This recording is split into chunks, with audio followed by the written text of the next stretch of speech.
Hello friends, welcome back to my channel. इस video में हम लोग नॉर्मल प्यूपेरियम के बारे में पढ़ेंगे। ठीक है, चलिए तो फिर शुरू करते हैं। नॉर्मल प्यूपेरियम सामान्य सूतिका अवस्था। सूतिका अवस्था शिशु के जन्म के पश्चात की वह अवधि है जिसके दौरान महिला के जननांग वापस गर्भावस्था के पूर्व वाली स्थिति में लौट आते हैं। महिला के ब्रेस्ट से दुग्ध का स्राव प्रारंभ हो जाता है तथा महिला प्रसव के शारीरिक एवं भावनात्मक अनुभवों से उबर जाती है। ठीक है, यहाँ प्यूपेरियम का डेफिनेशन दिया है।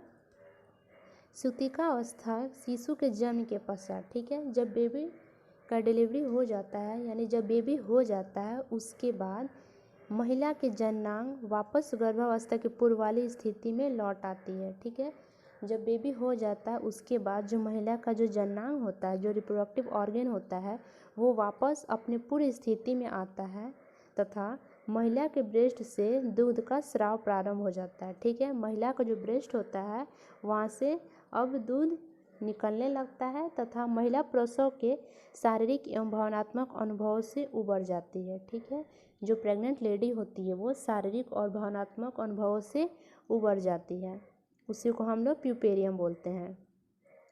सूतिका अवस्था के दौरान माता एवं उसके नवजात को उचित देखभाल की आवश्यकता होती है। ठीक है, जो सूतिका अवस्था होता है, सूतिका अवस्था किसको बोलते हैं?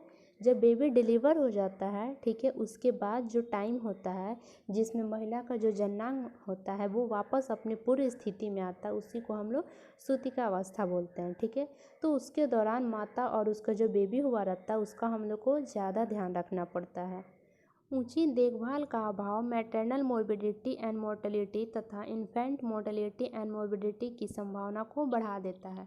मतलब कि जब हम लोग सूतिका अवस्था में माँ और बेबी का ध्यान नहीं रखेंगे तो हम लोग को शिशु मृत्यु दर या मातृ मृत्यु दर या शिशु रुग्णता व मातृ रुग्णता देखने को मिल सकता है। मतलब कि माँ और बच्चा बीमार भी पड़ सकता है या फिर दोनों की डेथ भी हो सकती है। ठीक है, तो इसलिए हम लोग सूतिका अवस्था में माँ और बच्चा दोनों का हम लोग विशेष ध्यान रखेंगे। इन्वोल्यूशन प्रत्यावर्तन वह प्रक्रिया जिसके द्वारा महिला के जननांग प्रसव के पश्चात प्यूपेरियम के दौरान उस स्थिति में वापस आ जाते हैं जैसा कि वो गर्भावस्था के पूर्व थे, इन्वोल्यूशन कहलाती है। ठीक है, इन्वोल्यूशन क्या होता है? वह प्रोसेस, वह प्रक्रिया जिसमें प्यूपेरियम के दौरान महिला का जो जननांग होता है वो पूर्व स्थिति में आ जाता है, उसको हम लोग इन्वोल्यूशन कहते हैं। अब है सब इन्वोल्यूशन।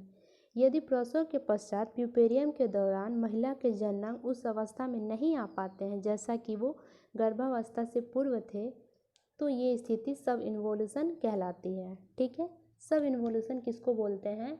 जो प्यूपेरियम के दौरान जब महिला का जो जननांग होता है वो अपनी पूर्व स्थिति में नहीं आ पाते हैं तो उसको हम लोग सब इन्वोल्यूशन कहते हैं, और जब वो अपनी पूर्व स्थिति में आ जाते हैं तो उसको हम लोग इन्वोल्यूशन कहते हैं। ठीक है, अब है सूतिका अवस्था की अवधि यानी कि duration of puerperium. Puerperium placenta के डिलीवरी के तुरंत बाद प्रारंभ हो जाती है तथा उसके बाद अगले 6 सप्ताह अथवा 42 दिनों तक जारी रहती है। इस प्रकार प्यूपेरियम की अवधि 6 सप्ताह अथवा 42 दिन होती है। ठीक है, प्यूपेरियम कब होता है? प्लेसेंटा के डिलीवरी के जस्ट बाद, जैसे ही प्लेसेंटा बाहर हो जाता है उस समय से सूतिका अवस्था स्टार्ट हो जाता है और ये अगले 6 सप्ताह तक चलता है, यानी 42 दिनों तक। ठीक है,